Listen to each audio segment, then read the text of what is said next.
Sekali lagi bahwa kehidupan kita bukan hanya di dunia saja. Dunia ini hanyalah jembatan saja. Dan yang harus kita ketahui ketika kita di alam ruh, nafsi-nafsi, tidak ada anak, tidak ada bapak, tidak ada istri, tidak ada kakak, tidak ada mertua. Semuanya nafsi-nafsi ketika di alam ruh. Lalu begitu dilahirkan ke dunia, maka di dunia ada ikatan kekeluargaan, ada saudara kandung, ada anak, ada bapak, ada ibu, ada mertua, dan sebagainya dan sebagainya. Tapi ingat, nanti ketika pulang ke akhirat, kembali nafsi-nafsi lagi.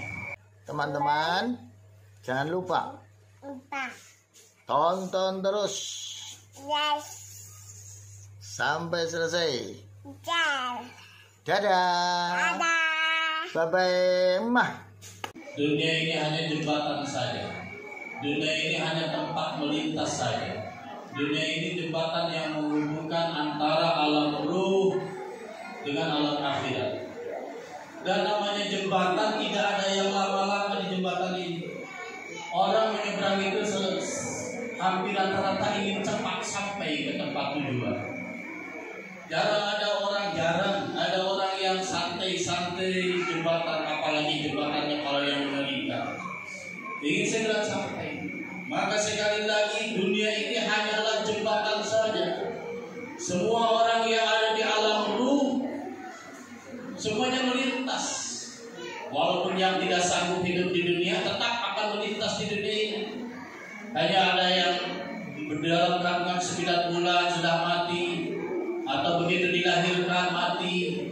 Itu cirinya yang tidak sanggup, tapi tetap melintas. Dan lintasan ini untuk umat akhir zaman hanya 60-70 tahun saja. Kalaupun dilebihkan, lebihnya hanya sedikit-sedikit saja. Beda umat-umat terdahulu, umat Nabi Nuh. Ada yang sampai 900 tahun, rata-rata 700 tahun, paling pendek 350 tahun. Maka kata umat Nabi Nuh, ketika mendengar bahwa akan ada umat di akhir zaman umurnya hanya 60-70 tahun saja, mereka katakan, seandainya saya hidup di zaman itu, maka saya akan duduk-duduk saja di bawah pohon kurma sambil berzikir kepada Allah lalu mati. Saking singkatnya 60-70 tahun.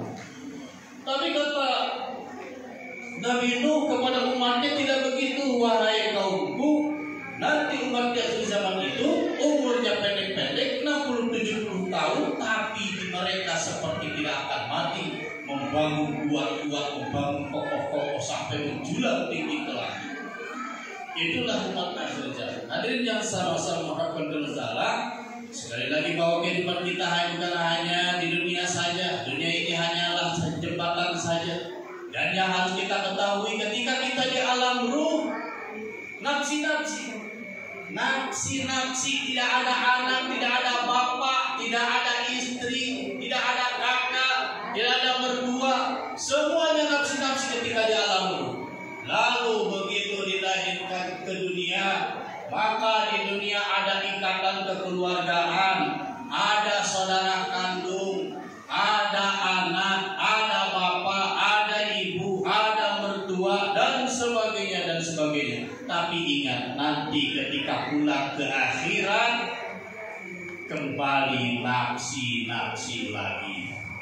Kembali nafsi-nafsi lagi. Tidak ada yang namanya bapak, tidak ada yang namanya ibu, tidak ada yang namanya anak, tidak ada yang namanya kakak.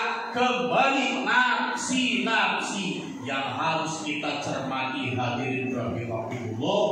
Akhirat itu tidak ada penyesalan yang paling besar kecuali di akhirat. Sekali lagi yang harus kita cermati adalah bahwa ketika di dunia anak kita yang kita sayangi, bahkan seluruh hidup kita diberikan kepada anak kita. Kita bekerja keras banting tulang untuk anak.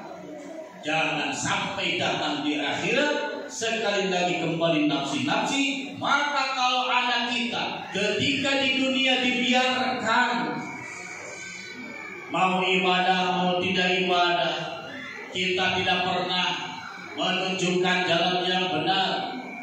Kita tidak pernah menyuruh sholat, kita tidak pernah menyuruh mengaji kepada anak kita. Artinya anak kita kalau apapun keinginannya ditutupi, dipenuhi, tapi masalah ibadahnya kepada Allah Subhanahu wa taala, mau ibadah mau tidak ibadah terserah. Subuh mau bangun dibangunkan susah, dibiarkan begitu saja. Maka hadirin rahimakumullah, kalau itu berlangsung, kita beribadah tapi anak kita jauh dari agama, maka nanti datang di akhirat, sekali lagi sudah bukan ibu bapak, sudah bukan anak, nanti akan nafsi-nafsi, mereka justru akan menjadi musuh yang paling berat. Mereka akan menuntut. Ketika seorang bapak dengan ibunya selangkah lagi mau masuk ke dalam surga, ada anaknya yang divonis masuk ke dalam neraka, maka mereka teriak kepada Allah, ya Allah, jangan dulu dimasukkan yang namanya si fulan dengan si fulani, jangan dulu dimasukkan ya Allah, saya akan menuntut dulu. Maka diberhentikan kedua orang yang mau melangkah, suami istri yang mau melangkah masuk ke dalam surga.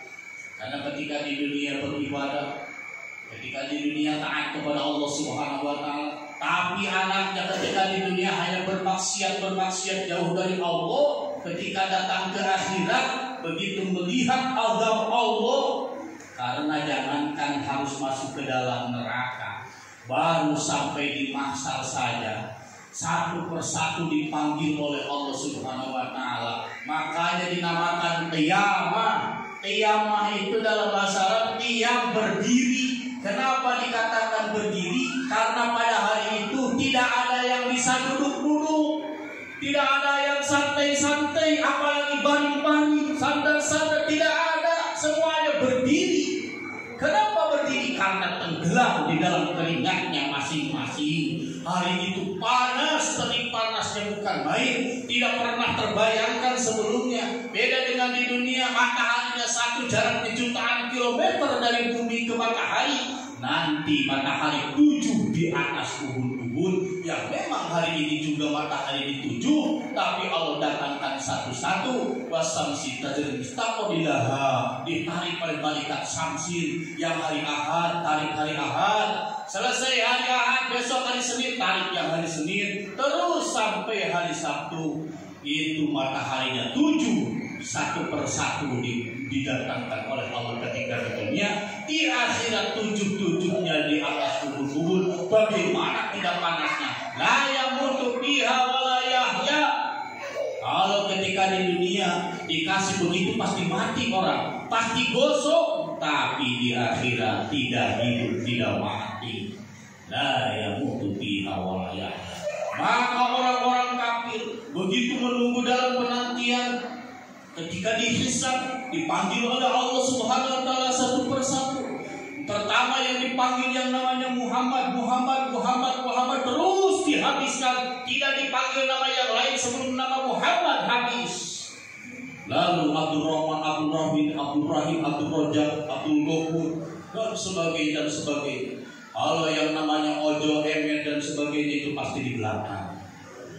Hadirin yang sama-sama mengharapkan kepada Allah Subhanahu wa taala, begitulah banyak menunggu penantian ini berjuta-juta tahun, karena satu orangnya saja ditanya oleh Allah, hari ini jam sekian, menit ini dipakai apa, menit ini dipakai apa, ini mendapatkan uang pada hari ini, pada jam ini, pada detik ini dipakai apa, dari mana didapatkan, halal caranya tidak, lalu dibelanjakan di mana, dan sebagainya.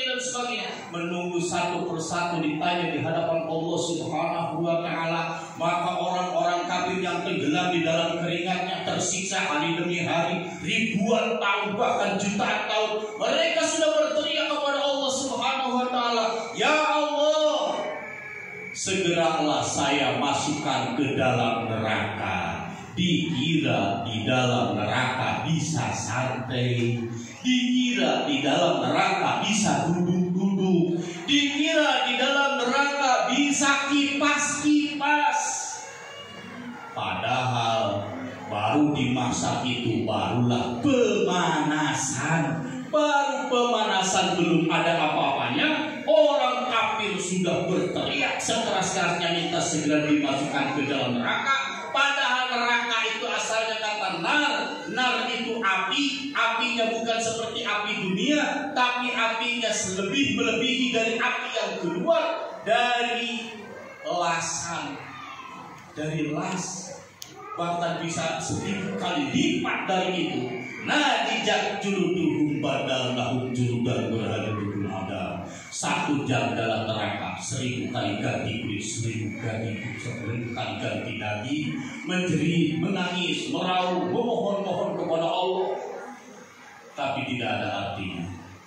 Maka sekali lagi, umur kita yang hampir sama dengan saya sudah hampir 60 tahun, berarti itu sudah menjadi DPO, daftar pencarian orang, sudah menjadi buronan hidrogel, didatangi tidak kurang dari 70 kali. Saya ingat sudah beberapa orang dipanggil saya untuk beruqyah. Apa keluhan tak, Ustaz? Kenapa saya di akhir-akhir ini gelisah? Subhanallah bihamdi, subhanallah wa bihamdika, assalamualaikum warahmatullahi wabarakatuh.